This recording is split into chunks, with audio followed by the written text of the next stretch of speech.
school, being the girl with the huge, loud, Italian, grocery store-owning family was my thing. Student council knew that they could depend on me to get them to hook up for discounted catering for school dances. Friends couldn't understand how I kept everyone straight at family meals as they met cousin after cousin after cousin. But I'd explain that that's just how I live. Even though I don't fluently speak the language or know my way around Rome, Florence, or Milan, being an Italian-American follows me wherever I go, even still. I sometimes catch myself saying the Sicilian slang curse words my grandparents used instead of the typical American words people use to show emotion. I still observe my Roman Catholic upbringing of weekly Mass. Being an Italian-American has influenced my life and always will, because it is more than just a title for me, it's an entire lifestyle. On my father's side of the family. Each Johnson child educated in some way or another in Christian preschool was participating in the regimented gambit of Christ-centered education for adolescents. An example would include a youth ministry coined under the acronym AWANA, Approved Workmen Are Not Ashamed. The name, derived from the book of 2 Timothy, would become the ingrained slogan of each of us. AWANA was to be endured from age 2 to grade 6. Afterwards was JAM, a less glorious acronym. Jesus and Me focused his work on molding young teenagers into Bible-abiding young adults.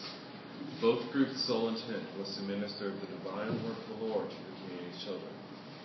After a while, though, the glamour of being saluted by ministry counselors and earning merit badges to pin on sweaty vests started to fade.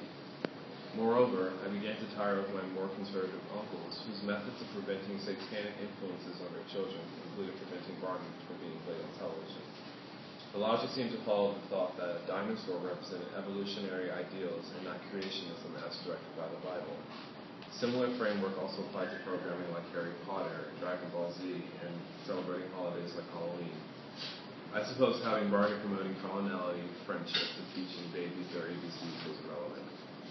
Eventually, it was my folks that broke the mold.